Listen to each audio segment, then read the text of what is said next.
boa noite aí, meus camaradas, meus irmãos, minhas irmãs. Saudações alvinegras a todos. Vamos falar do nosso Botafogo. Mas hoje, aqui sempre fala do Botafogo, né? Mas hoje nós vamos abrir um leque e vamos falar como estão os nossos principais rivais, né? Quais são os nossos principais rivais? Vasco, Flamengo e Fluminense.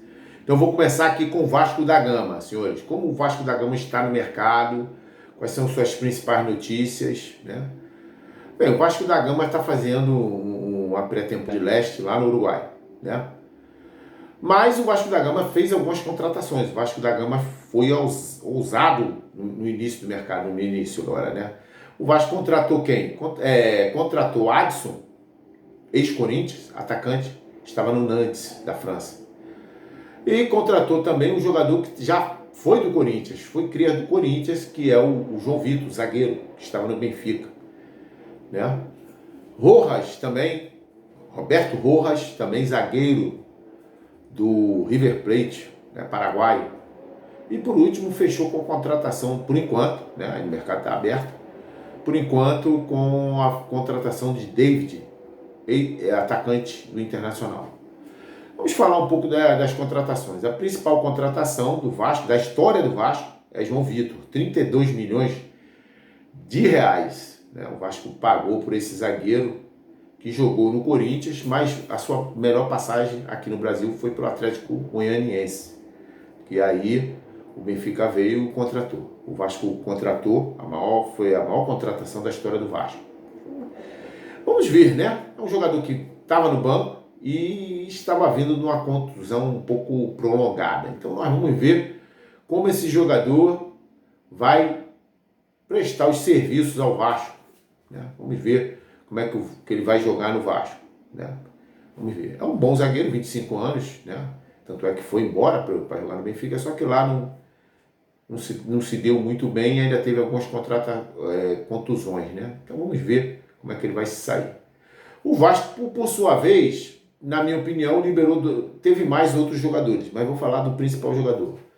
Também a principal venda, acredito, do Vasco é do PEC por 10 milhões de euros, 53 e poucos milhões de reais. Eu acho que o Vasco poderia, né, até porque a empresa poderia segurá-lo um pouco mais, vendeu para os Estados Unidos, um time dos Estados Unidos, agora eu não lembro. Acho que o Vasco poderia segurar um pouco mais, porque é um jogador de muita qualidade, muita luta, é um jogador brioso e tem qualidade, tem velocidade. Eu acho que o Vasco poderia segurar um pouco mais para vendê-lo nesse ano, talvez, para o mercado europeu e não para o mercado americano. Mas enfim, não foi um mau negócio, foi um bom negócio, né? Não sei quanto o Vasco ficou na porcentagem, né? E a saída, o Vasco emprestou o Figueiredo, aquele do cabelo, né, todo enroladinho. Para mim, um bom jogador, um jovem muito bom. Acho que ele deveria ficar no Vasco, até porque para pegar mais experiência, e eu acho que ele soma. Ele iria somar no Vasco, na minha opinião. Mas isso é minha opinião, certo? Continuando então, senhores, vamos continuar aqui vamos passar agora para o Flamengo, cara. E sim, fechando com o David, era reserva no Internacional, vem para o empréstimo o Vasco. O Vasco está fazendo essa aposta aí para o empréstimo. Alguém do Vasco viu algum potencial nesse jogador, né? E agora vamos para o Flamengo. Senhores, o Flamengo, nesse ponto aí, o rival, ele age de forma correta, na minha visão, no mercado. Mas porque ele tem muito dinheiro, sim. O Flamengo hoje é o clube maior, pelo menos financeiramente, aqui na América Latina. Isso aí nós não temos dúvida, né? A presidência do Flamengo anunciou um orçamento, quer dizer, o gasto que o Flamengo teve no ano todo, em torno de 1 bilhão e 303 milhões. Isso quer dizer o seguinte, que ele arrecadou e está gastando também nessa faixa aí, né? Então mostra a grandeza financeira que o Flamengo é. A potência, além do futebol, também é uma potência que está acompanhando financeiramente o Flamengo. Então isso faz com que o Flamengo seja audacioso, né? Ele chegou e pegou o principal jogador da América Latina, que não estava aqui no Brasil. Ele foi lá e pegou o Nicolas de la Cruz e pagou a multa, né? Agora foi contratar o lateral esquerdo, Matheus Vinha, se não me engano é esse mesmo. Matheus Vinha da seleção, principal jogador titular da lateral esquerda da seleção do Uruguai, né? E ele veio, era do Roma o passe dele, estava jogando no Sassuolo, não sei se pronunciei correto o nome do time. Estava jogando no Sassuolo, time também da primeira divisão da Itália, mas o passe dele pertencia ao Roma. O Flamengo chegou lá, perguntou aquele negócio todo, mas não ficou muito demorando, né? Ele chegou lá e pagou o passe. 43 milhões e meio, mais alguma coisa em bônus. Mas os 43 milhões e meio, o Flamengo acertou, né? A vinda do jogador, que deve estar chegando, se não me engano, hoje, ou está chegando amanhã no Rio de Janeiro para fazer os exames e assinar contrato. É uma baita contratação, né? O Flamengo fica aí com 2 laterais, né? Ayrton Lucas, que é um jogador também convocado aqui frequentemente na seleção brasileira, e o jogador titular da seleção do Uruguai. Então, o Flamengo está se preparando realmente para ser um time que vai brigar em todas as frentes, né? Terrível para a gente botafoguense, né? Que a gente gostaria de ver essa agressividade do Botafogo, mas o Flamengo é agressivo no mercado, está sendo agressivo. Continuando aqui no Flamengo, o Flamengo está negociando também ainda o Léo Ortiz, zagueiro, que para mim é um bom zagueiro mesmo, mas não é um zagueiro a nível de seleção, e tem 28 anos. Então o Flamengo está pagando 6 milhões e meio de euros por esse jogador, né? Acertado aí com o Bragantino. Eu acho que o Bragantino vendeu bem pra caramba esse jogador, 28 anos, zagueiro, não é zagueiro de seleção, repito, não é, ele é bom zagueiro, muito bom, mas não é um zagueiro de seleção, na minha opinião, né? Então o Flamengo pagou 6 milhões e meio de euros, né? Então, eu acho que pagou alto. Porque, por exemplo, o Fluminense vendeu o principal zagueiro do futebol que atuava aqui no Brasil, era Nino, vendeu por 6 milhões de euros. Então por aí você tira 6 milhões pelo Ortiz, um zagueiro mais velho, e na minha opinião, tecnicamente, inferior ao Nino, na minha opinião. Mas vamos para frente, continuando, né? Aí o Flamengo, já falei a respeito do Flamengo, né? Agora vamos para o outro rival, o Fluminense.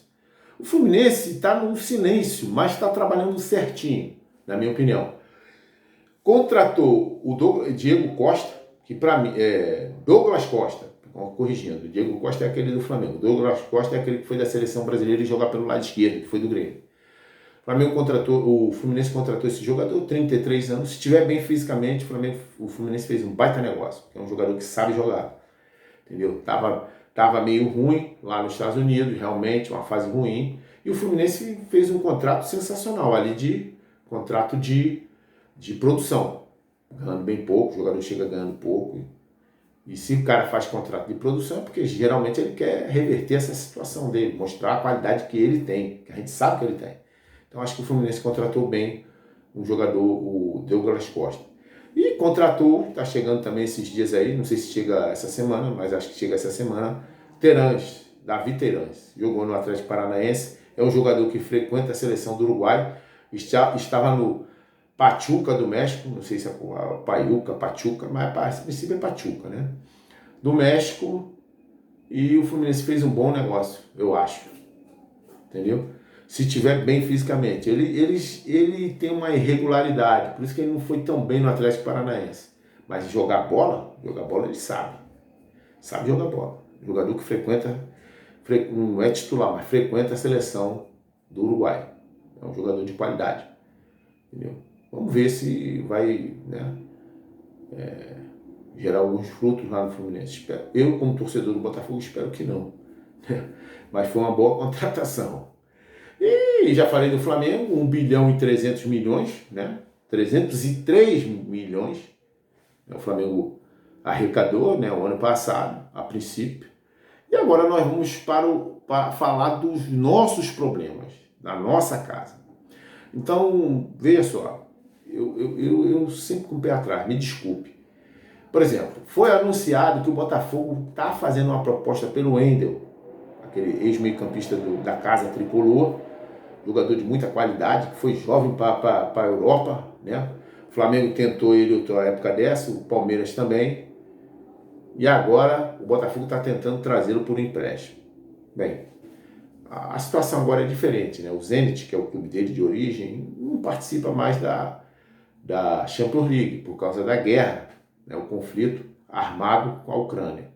Então, os times da Rússia não participam de torneios internacionais, né?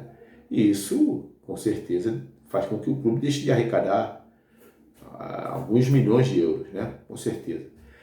E essa situação, os donos daqueles clubes lá russos podem, não estou afirmando nada, isso aqui é tudo suposição minha, podem estar realmente com seus bens bloqueados, tanto nos Estados Unidos como no Reino Unido, né, na Inglaterra lá. Isso pode estar dificultando, pode estar gerando uma pequena dificuldade financeira para aqueles clubes. Pode ser que por isso ele talvez aceite alguma situação com o Botafogo. Antes ele nem falava, o Flamengo ia lá, foi lá, o Palmeiras, mas Atlético Mineiro também foi atrás, mas parece que o Botafogo está indo atrás. Eu acho difícil, sabe? Na minha opinião, é minha opinião.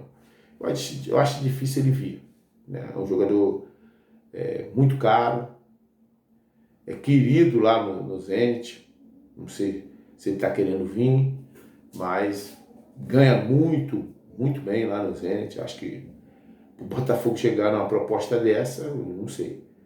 Eu realmente acho difícil ele vir para o Botafogo, certo? E por último, Luiz Henrique, que foi falar agora no final da tarde. Na tarde foi falar a respeito dele, que a empresa do John Textor veja bem, não é o Botafogo. A empresa do John Textor, a Eagles, né? A Eagles Holding, acho que eu falei quase bem isso aí, mas vamos lá.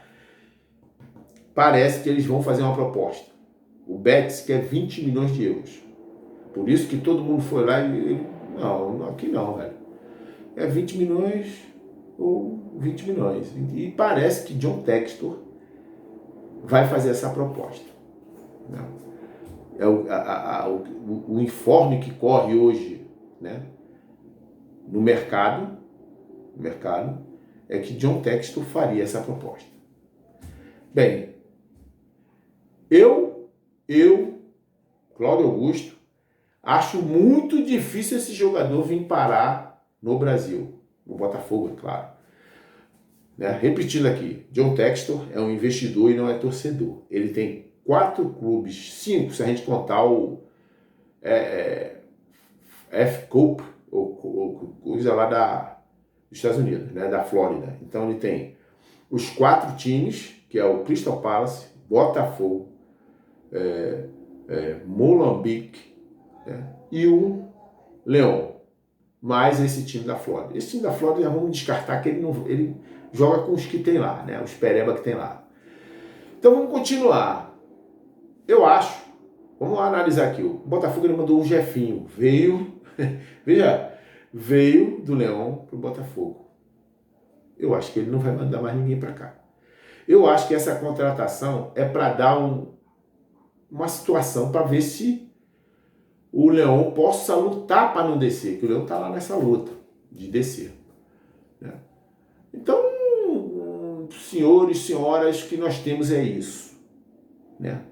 Do dia, falamos dos nossos rivais. Né? Eu particularmente acho que nossos rivais estão... mas o Botafogo contratou 5. Não. Vamos ver, né, essas contratações. Então, acho que o Wendel não vem, o Botafogo. Acho que o Luiz Henrique também não vem. Entendeu? Agora, se o John Textor vai comprá-los para a empresa dele, aí eu não sei. Mas vamos ver. A história é essa, meus senhores, minhas senhoras. O que eu tenho para falar para vocês nesse início de noite é isso. E depois a gente vai ver o resultado do Botafogo hoje, que o Botafogo joga hoje com Boa Vista, mais tarde. Aí conforme for, a gente fala alguma coisa do time que entrou em campo. E assim, o que o time rendeu, né? Vamos ver, tá bom? Então, senhores e senhoras, uma boa noite a todos. Que Deus esteja sempre na frente da casa de todos os senhores, guardando suas casas, suas famílias, e é o que a gente pede, certo? Foi Resenha Bola Alvinegra, Cláudio Augusto que estava falando, beleza? Até mais.